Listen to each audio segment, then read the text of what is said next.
A Fox News guest is trotting out the old industry-backed lie about what happens when you raise the minimum wage. Voters in 25 states approved wage hikes that will take effect this year, starting in Washington state, whose minimum wage actually just went up to $16.28 an hour at the beginning of this year, which is something they'll be able to celebrate.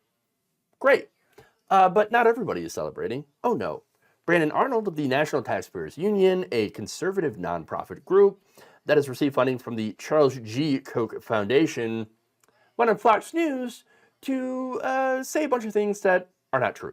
As they start to see these labor costs increase, they may not lay people off immediately, but when times get tough, they're going to have to make changes. They're going to either have to raise prices, start to reduce those labor costs, or a combination of both. And that's not fair to those employees that are getting laid off, nor is it fair to the customers that are all of a sudden paying $12, $15 for a Big Mac. So you're going to see 10, 12, 15% reduction in the number of jobs available. All of those people would much rather be working for $8, $9, $10 an hour than to be on the unemployment line.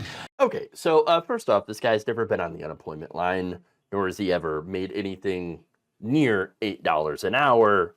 Even, by the way, even for working 40 hours a week, if you make $8 an hour, you'd only be making $16,640 a year, which is barely above the poverty line. You are not doing very well. The poverty line is laughably low to begin with. In 2023, for an individual, that's only about $14,580. So there's nowhere in this country that you can live on that. Yeah, but it's better than being in the unemployment line, you know. Now, the wage necessary to be able to live on your own as a single adult is actually estimated to be between $30,000 and $45,000 in many states. Take Michigan, for example, right? The minimum wage for workers is $10.33 an hour, okay? Now, if you make $10.33 an hour, your yearly salary, if you work 40 hours a week, that would actually only be about equivalent to $21,486, okay? In order to live in Michigan as a single adult, you actually need to be making $33,000, $33,851 in a year. That's the living wage, okay? That includes food, housing, transportation, medical care, etc. And very often the people who work in fast food do not get 40 hours a week. So the workers are in massive poverty right now without having this living wage. Even with the increases in the minimum wage in some of these states, these workers still do not make enough to be able to survive on their own. That actually costs taxpayers more because taxpayers actually end up having to fund things like food stamps, Section 8, Medicaid, things like that to help people whose jobs work them but don't work them enough for them to be able to survive. Okay? So now, funny enough, his argument is, well, there's going to be so many layoffs if they do this. Wait a minute, are these the same companies, the same industries that have complained about not being able to find enough workers? What happened and nobody wants to work, right? That just immediately disappeared as soon as they started raising wages. No, the issue isn't that nobody wants to work, it's that nobody wants to slave away for not enough money to be able to survive and pay the bills. I mean, the whole point of getting a job, being able to afford things like expenses, to be able to afford to live, kind of pointless to work a job where you can't afford to live.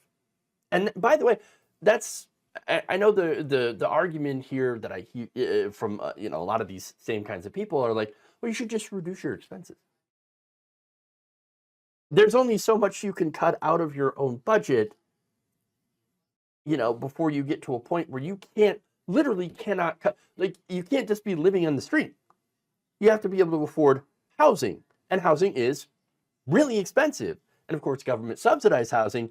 That is why there's such a huge backlog of people that are trying to get into this because, again, they're working, they're doing their best. They can't afford to be able to pay the rents, much less get a mortgage, qualify for that stuff. And so what are they stuck with? Nothing. They're screwed. Now let's get to the erroneous $15 Big Mac, which is the most ridiculous thing. So as of July, you know what the average cost of a Big Mac in the United States is? $5.58. Now, if it were to go at $15 an hour, or I'm sorry, at $15, if you raise the minimum wage $15 an hour and then raise the Big Mac price to $15, well, that's a markup that nobody would go for. That would be insane, right? Now, here's the funny thing. In a lot of European countries, they have much higher wages. Their Big Macs happen to be a little bit more expensive, sure, but in some cases, they're actually even cheaper. So let me give you some examples, right? So now Germany. So in Germany, their minimum wage is around $13 an hour, right? $13.15. Now by conservative math, their Big Macs must be like 12 bucks an hour, or 12 bucks, right? No, they actually cost $4.77.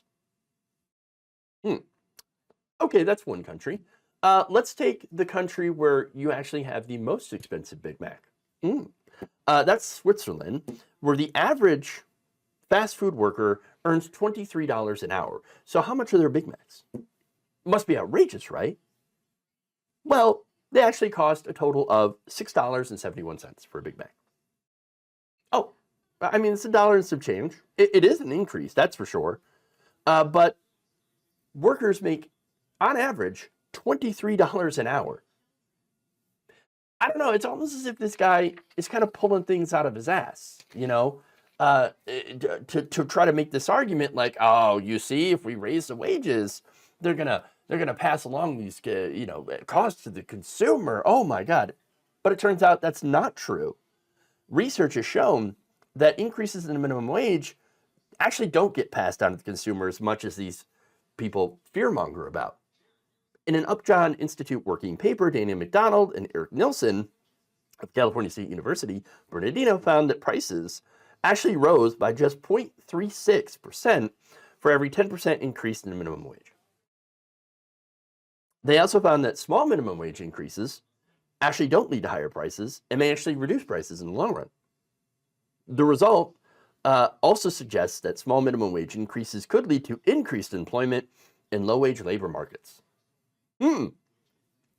Which leads me to say, whoopsie, complete and utter bullcrap, right? This guy is spewing. Look, other studies have echoed the same thing. They produce the same results, similar results. And so at the end of the day, this guy is going on Fox News as nothing more than an industry mouthpiece that trots out the same bullcrap argument that they always use whenever workers attempt to take a little bit more of the value of the labor that they produce.